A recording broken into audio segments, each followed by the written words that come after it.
तुम्ही कधी विचार केलाय का की गुढीपाडव्याला आपण दारात गुढी का उभारतो? याच दिवशी लोक नवीन गाडी किंवा घर का घेतात? यामागे फक्त एक परंपरा नाही तर एक खूप मोठं शास्त्र आणि पौराणिक कथा दडलेली आहे. ॲस्ट्रोबेन सोबत ऐका हा.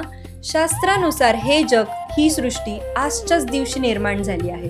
ब्रह्मदेवाने चैत्र शुद्ध प्रतिपदेच्या दिवशीच या विश्वाची रचना केली आणि सत्ययुगाची सुरुवात झाली.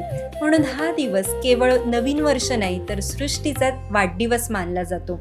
आणि दुसरं म्हणजे 14 वर्षाचा वनवास संपून आणि रावणाचा वध करून जेव्हा प्रभू श्रीराम अयोध्येत परतले तेव्हा प्रजेने आनंदात घराबाहेर विजय पताका लावल्या.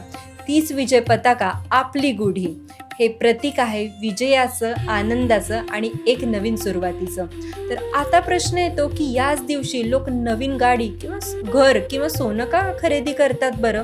तर शास्त्रात सांगितलेल्या 3.5 मुहूर्तांपैकी गुढीपाडवा हा एक पूर्ण मुहूर्त आहे. याचा अर्थ या दिवशी तुम्हाला पंचांग बघायची गरज नाही.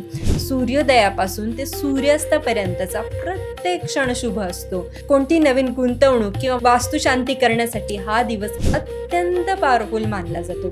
तर मग या गुढीपाडव्याला तुम्ही काय नवीन संकल्प करताय हे कमेंटमध्ये नक्की सांगा. ॲस्ट्रोबेन टीमकडून तुम्हाला सर्वांना गुढीपाडव्याच्या आणि मराठी नववर्षाच्या हार्दिक शुभेच्छा.